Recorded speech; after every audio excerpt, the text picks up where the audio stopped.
watching the small village with endless streams of water turn that rumbled in the distance, shaking the windows of the mansion that stood like a shadow at the edge of the town. To outsiders, it was just a house, large, dark, and old, but to the villagers, it was a cursed ground.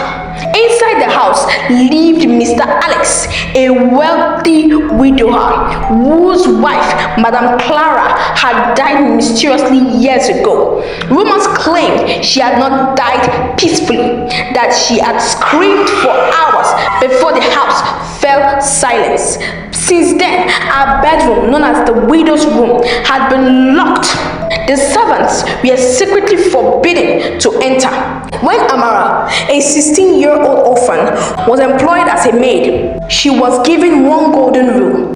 Clean everywhere, but never step into Madam's room. If the door opens, close it immediately. Do not linger. She nodded. At first, the mansion seemed manageable. She scrubbed the floors, washed the linens, and endured the whispers of the other servants who claimed to have seen shadows moving under the locked door. But something about that room called to her. Every night, as she walked past the long corridor that led to the forbidden chamber, she felt it. An icy draft that crept under the door, carrying with a faint smell of perfume and rotten flesh. It was on the 7th night of her employment that the storm came. Rain battered the windows, and the old house groaned with the wind. The other servants had retired to their quarters, but Amara lingered in the hallway, clutching her broom. That was when she heard it. Click. Her heart skipped. Slowly, the brass handle of the forbidden door turned open on its own.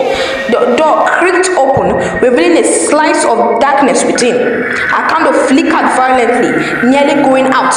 But instead of running, Amara's leg carried her closer.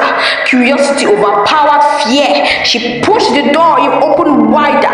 The room smelled strongly of roses, overwhelming, sickly sweet. Yet, beneath it lay an undeniable stench of decay. Inside, the furniture were covered with white sheets, all except the grand bed wrapped in white lace. On the dressing table sat an oval mirror, cracked in the center. But what froze Amara's breath was the figure lying on the bed. It was Madam Clara, or rather, what was left of her. Her body, though pale and withered, looked freshly dressed in a blood-red gown, her eyes wide open, glistening with a glassy stare that seemed too alive for a corpse. Amara gasped and stumbled backward, but before she could run, she heard a soft whisper, Don't leave me.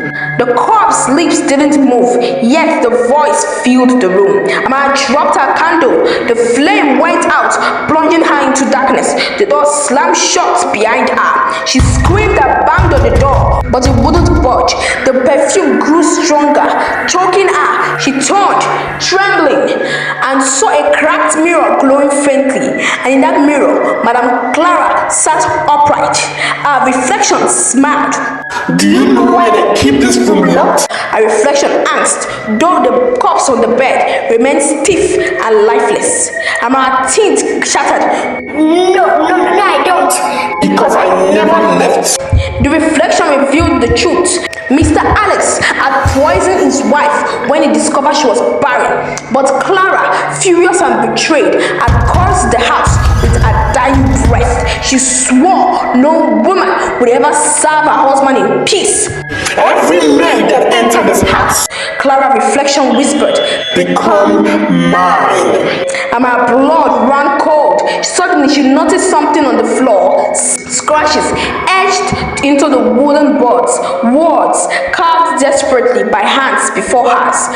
Help me, don't enter. She took her. Dozens of names followed, each belonging to maids who had disappeared throughout the years. Her heart pounded as the corpse's hand twitched.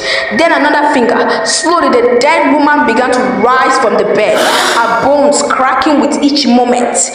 Amara screamed and bolted for the door. She pounded, crawled, begged, but the lock wouldn't turn.